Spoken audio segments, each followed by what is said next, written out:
Hello students, simple harmonic motion की ये हमारा पहला लेक्चर है।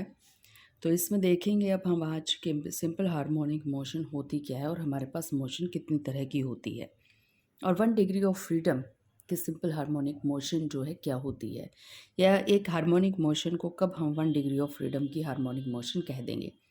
मोशन को नॉर्मली हम क्या कर रहे हैं, 2 कैटेगरीज के अंदर डिवाइड कर रहे हैं। वन इज़ ट्रांसलेटरी मोशन, जिसको हम लीनियर मोशन भी कहते हैं। अगर कोई बॉडी जो है सीधी सीधी चली जा रही है, स्ट्रेट लाइन मोशन दे रही है, ए से बी चली गई, बी से सी चली गई with time t1 and t2, तो ऐसी मोशन को हम ट्रांसलेटरी मोशन या लीनियर मोशन कह देते हैं, where a body moves linearly और in a straight line with time. उसके बाद सेकेंड है हमारे पास वाइब्रेशन मॉडल मोशन, और ये जो मोशन है which repeats itself in a fix interval of time known as periodic motion. अब देखिए, इस मोशन को हम वाइब्रेशनल तो नहीं कह पाएंगे कि ठीक है, एक फिक्स इंटरवल ऑफ टाइम के बाद आपकी जो मोशन है वो रिपीट कर रही है, तो इसको हम पीरियोडिक मोशन तो कह देंगे। तो पीरियोडिक मोशन में तो हमारे पास जो अर्थ है वो सन के चारों तरफ चक्कर लगा रही है 365 डेज के अंदर, इसको हम पीरियोडिक मोशन कह देंगे। अर्थ जो है अपनी ही एक्सिस के ऊपर 24 आवर्स में पूरा रोटेशन कंप्लीट करिए, इसको भी हम पीरियोडिक मोशन कह देंगे। तो मोशन को हम वाइब्रेटरी कब कहेंगे, अगर मोशन जो है टू एंड फ्रो हो। इट मीन्स ये अगर कोई आपके पास बॉडी है और इसको आपने कहीं पर कोई थोड़ी सी डिस्टर्बेंस दे दी, कोई एनर्जी दे दी, it shifts in one direction and after that it start to oscillate और वाइब्रेट अबाउट दिस पॉइंट। इस पॉइंट से जितना वो राइट में जा रही है उतना ही लेफ्ट में आए, जितना लेफ्ट में जाएगी उतना ही राइट में आए, तो ये मोशन टू एंड फ्रो कहलाती है। तो ज़रूरी नहीं है to and fro motion left right होगी, टू एंड फ्रो मोशन ये भी हो सकती है, ये भी हो सकती है, और पेज से बाहर और पेज के अंदर भी जो पार्टिकल है वो मूव करेगा अबाउट दिस फिक्स पॉइंट, तो इसको भी आप टू एंड फ्रो मोशन कह देंगे।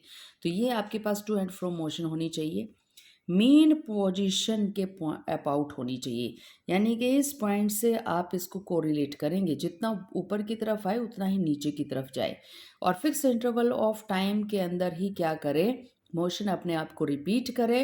तो ऐसे मोशन को हम वाइब्रेटरी मोशन या ऑसिलेटरी मोशन कह देते हैं। दोबारा देख लीजिएगा, if motion is to and fro and the same path about a mean position and in a fix interval of time, पहली कंडीशन क्या है, मीन पोजीशन के अबाउट होनी चाहिए मोशन। दूसरी कंडीशन क्या है, फिक्स इंटरवल ऑफ टाइम का होना चाहिए। इट इज़ ऑसिलेटरी और वाइब्रेटरी मोशन। तो इस मोशन को चाहे आप ऑसिलेटरी कहिए, चाहे आप इसको वाइब्रेटरी कहिएगा। उसके बाद जो हमारी वाइब्रेटरी मोशन है वो पीरियोडिक होती है, लेकिन हर पीरियोडिक मोशन वाइब्रेटरी मोशन नहीं होती। यहाँ से ही देख लीजिएगा, ये मोशन पीरियोडिक तो है अर्थ की, रिवॉल्विंग अराउंड द सन, ये मोशन पीरियोडिक है, rotation about its own axis, लेकिन ये motion to and fro motion तो नहीं है ना। तो ये मोशन पीरियोडिक है, वाइब्रेटरी नहीं है, लेकिन हर वाइब्रेटरी मोशन कैसी होगी, पीरियोडिक होगी। तो यहाँ पर हम कह सकते हैं every vibratory motion is periodic but every periodic motion is not vibratory. We have oscillating motion in radio waves, visible light and atoms. तो ये मत सोचिएगा कि हमारे पास सिर्फ मैकेनिकल सिस्टम, जो हमारे पास जिस बॉडी का मास है वो उन्हीं के अंदर ही ऐसा कुछ मिलेगा, हमें पीरियोडिक और वाइब्रेटरी मोशन मिलेगी। जो हमारा अल्टरनेटिंग करंट है, अल्टरनेटिंग वोल्टेज है, they are also representing the periodic motion और ऑसिलेटरी मोशन।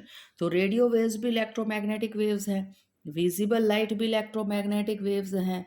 आपके पास एटम्स भी क्या रहते हैं, एटम्स भी अपने मीन पोजीशन के ऊपर क्या करते रहते हैं, ऑसिलेट करते रहते हैं। तो एटम्स की मोशन भी आपके पास यहाँ पर ऑसिलेटरी मोशन है। In oscillatory motion, if oscillatory motion can be defined by only one physical quantity x and theta or only by single coordinate, then it is said to have 1 degree of freedom. तो उसको आप 1 degree of freedom कह देंगे। जैसे कि pendulum की motion है, pendulum की मोशन देखिएगा कुछ इस तरह से होती है आपके पास कि ये पेंडुलम है और आपने इसको एक डिफॉर्मिंग फोर्स ला के ए पोजिशन पर, ओ से आप ए पोजिशन पर लेकर आए और आपने ए पॉइंट पर आके इसको रिलीज़ कर दिया। अब मैं आपसे अगर पूछूं तो बताइए कि पेंडुलम कहाँ पर है। तो जो पेंडुलम की लेंथ है that is not going to decide where the pendulum position is. सिर्फ जो ये एंगल है आपके पास, ये एंगल ही डिसाइड करेगा। आप बता पाएंगे कि आपका पेंडुलम ए पर है, आपका पेंडुलम ओ पर है, या आपका पेंडुलम किसके ऊपर है, बी पर है। It means single coordinate theta से हम आपके पेंडुलम की पूरी पोजीशन, बॉब की पोजीशन को बता पा रहे हैं। तो सिंगल कोऑर्डिनेट की रिक्वायरमेंट है, इसी वजह से इसको हमने क्या नाम दे दिया है, 1 degree of freedom simple harmonic motion. अब हमें सिंपल हार्मोनिक मोशन स्टडी करने की ज़रूरत ही क्या है। हमारे पास सॉलिड्स हैं, सॉलिड्स के अंदर भी एटम जो हैं क्या कर रहे हैं, आयंस या मॉलिक्यूल जो हैं वो अपनी मीन पोजीशन पर ऑसिलेट कर रहे हैं, but the displacement should be very small. अगर डिस्प्लेसमेंट बहुत बड़ा हो गया, मीन पोजीशन से पार्टिकल बहुत दूर पर चला गया, तो वो अदर फोर्सेस के इन्फ्लुएंस में आ जाएगा, तो हमारी जो मोशन है वो मोशन हमारी ऑसिलेटरी या वाइब्रेटरी नहीं रह पाएगी। All physical system having oscillation with small displacement shows SHM। तो जितनी भी बॉडीज हैं जिसमें स्मॉल डिस्प्लेसमेंट है वो सारी की सारी क्या दिखा रही हैं, सिंपल हार्मोनिक मोशन दिखा रही है। इसी वजह से सिंपल हार्मोनिक मोशन पढ़ना ज़रूरी है। दूसरा, अगर हमारे पास बहुत सारी वेव्स हैं, बहुत सारी वेव्स भी मत कहिए, आप ये कह दिए कुछ इस तरह से वेव आ रही है हमारे पास, ये वेव मान लीजिएगा। इस वेव को ना साइन कह सकते ना कोसाइन कह सकते, लेकिन ये वेव जो है आपके पास, इस वेव को हम कह सकते हैं कि ये कॉम्प्लेक्स वेव है। जितनी भी कॉम्प्लेक्स वेव है वो सिंपल हार्मोनिक मोशन के सुपर इम्पोजिशन से बनी है। इसका मतलब अगर इस कॉम्प्लेक्स वेव को यहाँ पर डिसोशिएट किया जाए, इट इज़ ए बंडल और it is a group of simple harmonic waves. तो कॉम्प्लेक्स वेव्स को स्टडी अगर हमें करना है तो उसके लिए भी हमें सिंपल हार्मोनिक मोशन पढ़ना पड़ेगा, because all complex waves are combination of simple harmonic motion. Next, can study wave motion by simple harmonic motion. तो वेव्स जितनी भी टाइप हैं आपके पास वो सारी की सारी सिंपल हार्मोनिक मोशन से ही स्टडी की जाती हैं। अब देखिएगा कि सिंपल हार्मोनिक मोशन या ऑसिलेशंस जो होते ही क्यों हैं, रीज़न क्या है इनके पीछे। A system oscillate due to, किस रीज़न की वजह से सिस्टम जो है ऑसिलेट कर रहा है। First is elasticity. इलास्टिसिटी की प्रॉपर्टी क्या कहती है, by virtue of which the body gets its original dimensions. मान लीजिए कि आपके पास ये दो पॉइंट्स हैं और इन दोनों पॉइंट्स को आपने अपोजिट डायरेक्शन के अंदर स्ट्रेच कर दिया, they are coming back soon about their mean position, about their original position because of elasticity। तो इलास्टिसिटी की प्रॉपर्टी की वजह से बॉडी अपनी ओरिजिनल डायमेंशंस जल्दी से जल्दी गेन करने की कोशिश करती है। Second, inertia. इनर्शिया की प्रॉपर्टी देखिए, ये कहाँ से हम यहाँ पर डिस्कस कर पाएंगे। अब यहाँ पर हमने ए पॉइंट पे पेंडुलम को रिलीज कर दिया था, ए पेंडुल पॉइंट से बी पर आपके पास ओ पॉइंट पर पेंडुलम जो है आकर स्टॉप नहीं हुआ है। It continue its motion up to the point B because of the inertia property. Inertia of motion क्या कहता है, अगर एक पार्टिकल या एक सिस्टम वी वेलोसिटी से चले जा रहा है, even there is no force, external force on that system, then it will move in the same direction with same velocity due to the inertia of motion। उसके बाद देखिएगा कि बी पॉइंट पे आके ही क्यों रुक गया, इसके ऊपर सी पॉइंट पे मूव क्यों नहीं कर रहा, because of the law of conservation of energy. जितनी एनर्जी हमने ए पॉइंट पे दी थी, आपके ए डैश पॉइंट पे भी उतनी ही एनर्जी है, that is kinetic energy plus potential energy. उसके बाद हमारे बी डैश पॉइंट पे भी उतनी है और बी पर भी उतनी है। तो कंजर्वेशन लॉ की वजह से बी पॉइंट से एक्सट्रीम पोजीशन इसकी बी पॉइंट ही होगी towards the left side. These three factors are responsible for the simple harmonic और ऑसिलेटरी और vibratory motion. One is elasticity, जिसकी वजह से आपकी बॉडी बार बार ए से ओ या बी से ओ आ रही है, मीन पोजीशन पर, ओरिजिनल पोजीशन पर आ रही है। इनर्शिया, ए से ओ पर बॉडी स्टॉप नहीं हो रही, ओ से बी जा रही है because of the inertia. B पर ही क्यों नहीं रुक गई, बी पर ही क्यों रुकी, सी पर क्यों नहीं रुकी, यहाँ पर क्यों नहीं था extreme point, because of the law of conservation of energy. तब यहाँ पर थोड़ा सा हम इनको स्टडी कर लेते हैं। हमने कंसीडर कर लिया कि हमने बॉडी को ए पर, आपका पार्टिकल सिस्टम था, उसको हमने यहाँ से पुश किया है और ए से बी पर आपकी बॉडी, आपका पार्टिकल जो है वो शिफ्ट हो गया है and the displacement is Sai. ये जो सिंबल नोटेशन है इसको हम साई कहते हैं, ये एक ग्रीक अल्फ़ाबेट है। तो हमने जिस डायरेक्शन में फोर्स लगाई थी उसी डायरेक्शन में बॉडी ए से बी क्या कर गई है, शिफ्ट कर गई है। ए आपकी मीन पोजीशन है, बी आपकी एक्सट्रीम पोजीशन है, मैक्सिमम यहाँ तक बॉडी गई थी। उसके बाद देखिएगा, जैसे ही हम इस फोर्स को रिलीज़ करते हैं, हमने इस फोर्स को हटा दिया है, एक रेस्टोरिंग फोर्स जो है वो बॉडी को बी से ए पर लाने की कोशिश करेगी। कौन सी प्रॉपर्टी की वजह से? इलास्टिसिटी की वजह से। तो रेस्टोरिंग फोर्स अब जो है वो कंटिन्यू कर रही है हमारी मोशन को। और अगर हम ये देखें तो रेस्टोरिंग फोर्स जो है वो लगेगी बी से ए, और डिस्प्लेसमेंट क्या था आपका? ए से बी था। तो अगर हम यहाँ पर रिप्रेजेंट करें तो विद नेगेटिव साइन हम रिप्रेजेंट करेंगे। हम हमेशा यहाँ पर नेगेटिव साइन क्यों लेते हैं? क्योंकि ये जो फोर्स है ये है restoring force which is continuing the motion after removal of the applied force. तो अप्लाइड फोर्स को हम रिमूव कर चुके हैं, तो मोशन को कंटिन्यू करने के लिए अब कौन सी फोर्स काम कर रही है? Restoring force. और रेस्टोरिंग फोर्स और डिस्प्लेसमेंट का क्या रिलेशन है?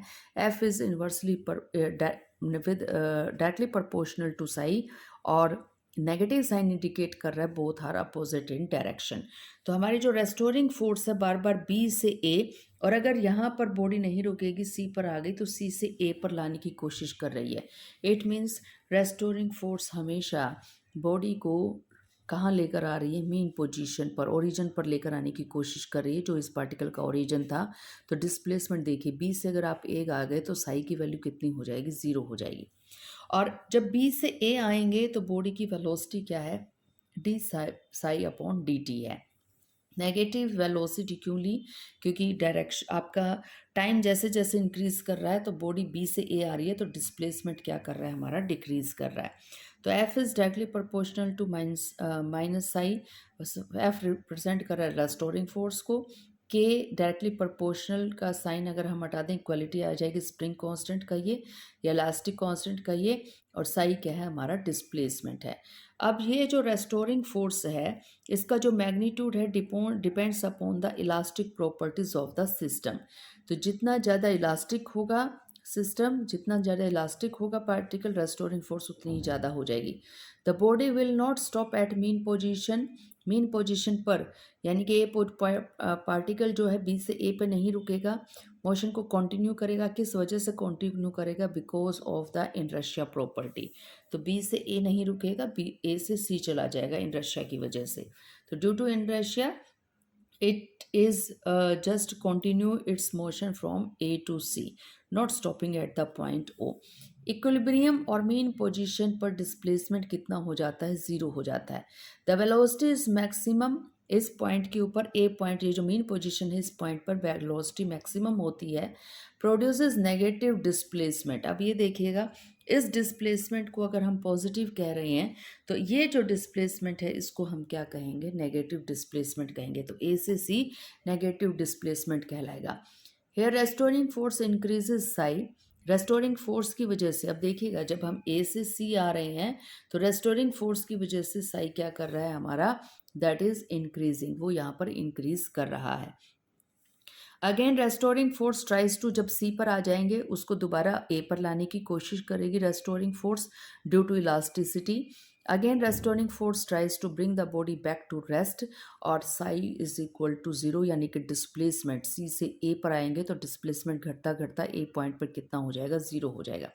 Bye giving velocity to the body and inertia of motion preserve this velocity. अब देखिएगा, सी से ए पर आ गए तो ए से बी पर जाकर बॉडी रुकेगी because of the inertia property.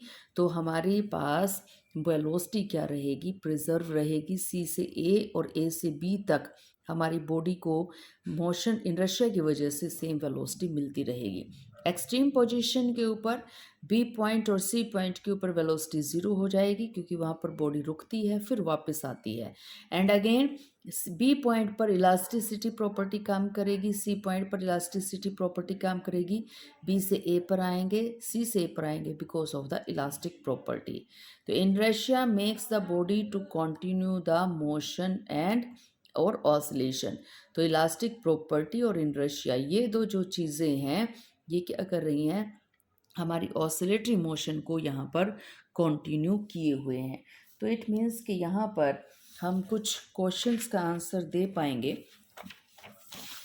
जैसे कि हमारा ये क्वेश्चन है first, how electromagnetic waves can be represented mathematically. आप जानते हैं इलेक्ट्रोमैग्नेटिक वेव्स को आप कुछ इस तरह से रिप्रेजेंट कर रहे हैं और इस वेव को मैथमेटिकली ट्रिग्नोमेट्रिक फंक्शन से हम यहाँ पर दे सकते हैं। तो आप पता लगाइए वो जो सिंबॉलिक रिप्रेजेंटेशन है, मैथमेटिकल रिप्रेजेंटेशन है, कैसे दे पाएंगे और क्या वो जो रिप्रेजेंटेशन है, क्या वो सिंपल हार्मोनिक मोशन, क्या ये ऑसिलेटरी मोशन है, क्या ये वाइब्रेटरी मोशन है इलेक्ट्रोमैग्नेटिक वेव्स की। नेक्स्ट क्वेश्चन है, alternating current can be represented by dash function. फिर आप जानते हैं अल्टरनेटिंग करंट को फिर आप कुछ इसी तरह से रिप्रेजेंट करते हैं। तो मैथमेटिकली किस ट्रिग्नोमेट्रिक फंक्शन की हेल्प से आप अल्टरनेटिंग करंट को रिप्रेजेंट कर सकते हैं। Next, explain the role of elasticity and inertia in simple harmonic motion. Elasticity body को एक्सट्रीम पोजीशन से मीन पर लाने की कोशिश करती है। इनर्शिया की वजह से बॉडी मीन पोजीशन पर ही रुक नहीं जाती, रेस्ट पे नहीं आ जाती, it continue its motion up to the extreme position. What is tank circuit? Tank circuit क्या होता है? टैंक सर्किट आप जानते हैं अल्टरनेटिंग करंट, अल्टरनेटिंग वोल्टेज को प्रोड्यूस करने के लिए हमारे पास एक बेसिक ऑसिलेटरी सर्किट है जिसको हम टैंक सर्किट कहते हैं। तो आप टैंक सर्किट का पता लगाइए क्या होता है, कैसे काम करता है। नेक्स्ट है, name the device which produces alternating signals. तो आप जानते हैं कुछ इस तरह के सिग्नल्स अगर आपको चाहिए तो आपके पास एक इलेक्ट्रॉनिक डिवाइस है और उसका नाम क्या है? उसका नाम है ऑसिलेटर। नेक्स्ट क्वेश्चन नंबर 6 देखिएगा, F is equal to minus K psi, that is a mathematical representation of a famous law of elasticity. पता लगाइए कि F is equal to minus K psi किस इलास्टिसिटी के लॉ को represent यहाँ पर करता है। Next, what is the unit and dimensional formula for the spring constant की। आप जानते हैं एफ रिप्रेजेंट किस चीज़ को कर रहा है, साई रिप्रेजेंट किस चीज़ को कर रहा है। तो एफ के आपको पता है कि यहाँ पर क्या ऐसा यूनिट है, साई की ऐसा यूनिट आपको पता है, you can easily find out the ऐसा यूनिट ऑफ द कांस्टेंट के। ऑन विच फैक्टर के डिपेंड्स, के किन फैक्टर्स के ऊपर डिपेंड करता है, के कम कब होगा, के कम ज़्यादा कब होगा। तो पता लगाइए सॉलिड्स की किस प्रॉपर्टी के ऊपर के की वैल्यू डिपेंड करती है।